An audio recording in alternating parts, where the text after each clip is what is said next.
So మరి నిజంగా sir ఇప్పుడు వీళ్ళందరూ కూడా బీసీ నినాదం ఎత్తుకున్నారు కదా, మరి ఇప్పుడైనా బీసీలకి ఏమన్నా ఎవరన్నా న్యాయం చేసే అవకాశం ఉందంటారా? ఎందుకంటే ఇప్పుడు బీసీ ముఖ్యమంత్రి అంటున్నారు, నిజంగా బీసీ ముఖ్యమంత్రిని చేసే అవకాశం ఉందంటారా? ఒకవేళ ఈ ప్రభుత్వం అయితే కాసుకు సిద్ధాంతాల మీద ప్రాతిపదిక పనిచేస్తుంది. ఇప్పుడు ఆల్రెడీ బీసీఏ ఒకవేళ అధికారంలోకి వస్తే మా ముఖ్యమంత్రిని ప్రకటించారు. ఇప్పుడు రామచంద్రన్ తీసుకొచ్చి అధ్యక్షుడు చేశారు. రేపు నేను తీసుకెళ్ళి అధికారం తీసుకు అందరినీ పట్టుకెత్తిచ్చినాక వీళ్ళతో మార్చుకోలేరుగా. పోయినసారి ఏదో అన్నా కానీ ఈసారి వీలు కాదంటారా? మళ్ళా వాళ్ళు బీసీఏ మా ముఖ్యమంత్రిని ప్రకటించుకోవాల్సిన పరిస్థితి వస్తుంది, అవునా కదా? సో ఈరోజు ఒక పార్టీ అయినా కమిటీ ఉంది, బీసీ మీ అధికారంలోకి వస్తే బీసీఎం. రేపు రామచంద్రరావు ఇదంతా గెలిపించి ఒక బీసీని బట్టి రావాల్సిన పరిస్థితి ఉంది ఆ పార్టీలో. కాంగ్రెస్ ఆ పని చేస్తున్నారు, చెక్ మనం అడగాలి. దీనివల్ల మనం డిమాండ్ చేస్తున్నాడు ప్రకటించండి అని. కాంగ్రెస్ ధైర్యం చేయాలి, ఎస్ నెక్స్ట్ మాకు బీసీ ముఖ్యమంత్రిని ప్రకటించే దమ్ము కూడా వాళ్ళు చేయాల్సిన పరిస్థితి ఒక కంపల్షన్ క్రియేట్ అవుతుంది. రేపు ఎలక్షన్స్ వాళ్ళు బీజేపీ వాళ్ళు అనౌన్స్ చేస్తారు. టీఆర్ఎస్ అనేటట్టు కనపడట్లేదు. టీఆర్ఎస్ వరంగల్ సభలో ఒక పక్క కేసీఆర్ అంటూ ఒక పక్క కేటీఆర్ అన్నాడు.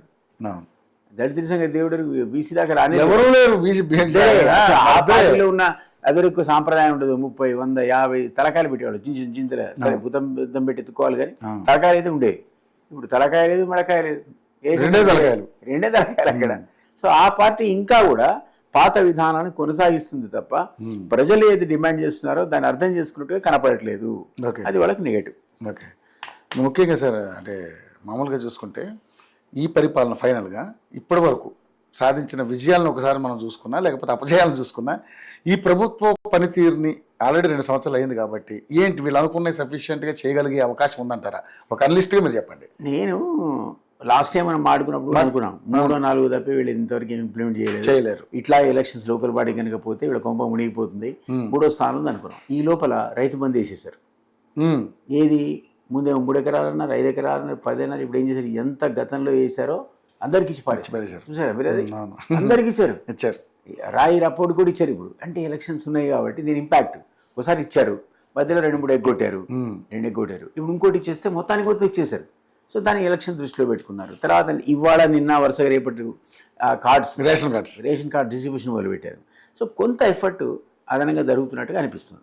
మిగిలిన 2-3 అయితే మీరు అన్న మహిళలకు ఇస్తానటువంటి 2500 ఒకటి, నిరుద్యోగ భృతి, ఇట్లాంటివి కూడా వాళ్ళకి 4000 పెంపు, ఇట్లాంటివన్నీ కూడా మీరు రేపు నోటిఫికేషన్ ఎట్లాగో మనకు తెలుసు లేట్ అవుతుందని. మన లాజిక్ ఏంటంటే ఏదో కోర్టు గేటు గందరగోళం అవుతుందని అనుకుంటున్నాం, తెలియదు. ఆర్డినెన్స్ ఎట్లా వస్తుంది లేదా బిల్ వస్తుందా చూడాలి. ఈ లోపల కనుక ఇవి కూడా వాళ్ళు ఇంప్లిమెంటేషన్ స్టార్ట్ చేస్తే, ఇంకా పూర్తి చేయాల్సిన అవసరం లేదు, మొదలు పెడితే చాలు, చేస్తే కాంత మార్పు ఉంటుంది అన్నమాట వాస్తవం. ఎందుకంటే నేను కూడా ఇప్పుడు ఉన్నటువంటి సినారియో మనం గమనించాం, కొద్దిగా మారింది. మనం లాస్ట్ టైం ఆడుకున్న దానికి ఇప్పటికీ మీరు అన్నారు చాలా సార్లు గంటాపదంగా చెప్పారు. వీళ్ళు కనీసం అందులో కొన్నన్న వీళ్ళు చేయగలిగితే లోకల్ బాడీ ఎలక్షన్ వెళ్ళగలుగుతారు, లేకపోతే వెళ్ళలేరు అన్నారు. ఆ 3 ఇంకో 3 యాడ్ చేస్తేనే పోగలుగుతారు, అదర్వైజ్ థర్డ్ ప్లేస్ అని చెప్పారు ఎన్నోసార్లు. అవును. సో ఇప్పుడు కాస్త మెరుగుపడదు. మిగిలిన 2-3 హామీలు కూడా వాళ్ళకన్నా చేస్తే డెఫినెట్లీ బీఆర్ఎస్ ఇంకా అంత తొందరగా ప్రజలు ఇవ్వరు కదా. అవును. కాంగ్రెస్ మీద ఫెయిల్యూర్ అయితే ఎవరు లేకపోతే వాడినే లేపుతారు. కాంగ్రెస్ బీజేపీ కొంచెం ఊపి వచ్చింది, అనుమానం లేదు. ఎంత రామచంద్రరావు చాయిస్ కరెక్ట్ కాదని ఎవరన్నా, రామచంద్ర అనేవాడు అజాత శత్రువు, ఎవరితో కూడా ఉన్నాడు కాడు. అంతకుముందు ఏదో అరవింద్కి ఇచ్చినా, ఈటలకి ఇచ్చినా, ఇంక రఘునందన్కి ఇచ్చినా వర్గాల పోరు ఉండేది, దాన్ని వెంటనే ఆపగలిగారు. ఇది ఎక్కడికి తీసుకుపోతాడని మనకు తెలియదు. కానీ నిజంగా సార్ అంటే ఈ విషయం నేను మాట్లాడతాను, ఈ విషయం కూడా అడుగుతాను. ఇప్పుడు నిజంగా రామచంద్రరావు గారిని పెట్టడం వెనకాల సరే వాళ్ళు వేసిన ఐడియా అయితే ఏ విధంగా ఉందో మనకు తెలియదు, కానీ సడన్గా అంటే ఎప్పటి నుంచో పార్టీ నుండి పెట్టుకున్నట్టు వ్యక్తికి అవకాశం ఇవ్వాలని ఎలా అనిపించిందంటే, కానీ నిజంగా రేపు పార్టీ బలోపేతం కోసం అంటే ఆయనకు సౌమ్యుడు, పెద్దగా దీని మీద అగ్రెసివ్గా పోలేడు కానీ బట్ అందరికి ఆమోదయోగుడు. అదే పార్టీలో ఉన్న వాళ్ళందరూ సమన్వయంగా నడిపించగలిగాడు. కానీ మరి పార్టీని బయటికి తీసుకెళ్లాలంటే ఎలాగా? ఇప్పుడు రేవంత్ రెడ్డి దూకిచ్చి ఉరికిచ్చి చేసినట్టు కేటీఆర్ లా ఉరికిస్తానటువంటి పరిస్థితి అందరి ఉండదు, జాగ్రత్తగా పోతాడు. బట్ చెప్పలేము. ఇంతకుముందు సార్ కూడా మీకు చెప్పినట్టున పి నరసింహారావు ఇక్కడ కాంగ్రెస్ గా ముఖ్యమంత్రిగా ఫెయిల్యూర్, ఇక్కడ అక్కడ తీసిపోయి ఇంట్లో నాకు కుదిరే బాబు పాలిటిక్స్ నాకు ఆరోగ్యం బాధని పడుకుంటే ఆయన పట్టుకొని పోయి రాజీవ్ గాంధీ చనిపోతే ఆ రోజు ఏమంటారు దాన్ని స్టాప్ గ్యాప్ అరేంజ్మెంట్ కింద పెట్టారు ప్రైమ్ మినిస్టర్గా.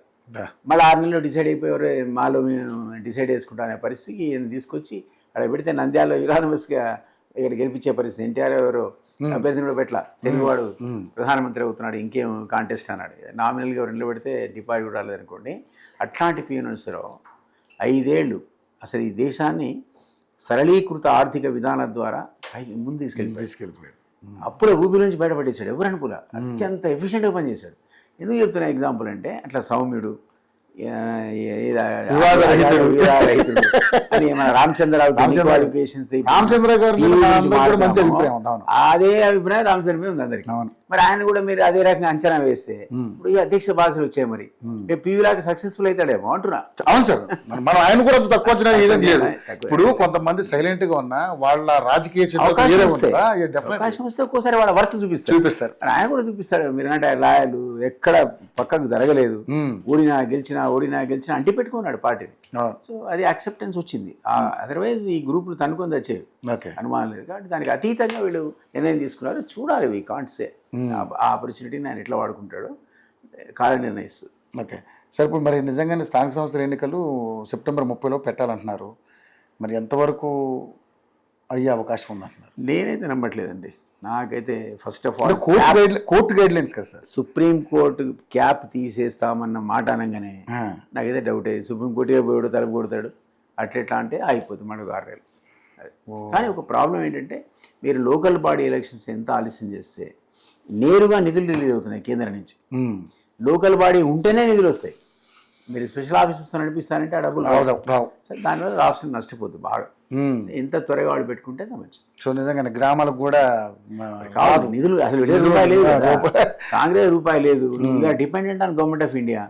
వచ్చేది రాకుండా నువ్వు బ్లాక్ చేసి స్పెషల్ ఆఫీసర్స్తో పరిపాలిస్తా అంటే ఎట్లా? సో అందువల్ల ఎంత త్వరగా వాళ్ళు పెట్టాలి అంత మంచిదని నా అభిప్రాయం.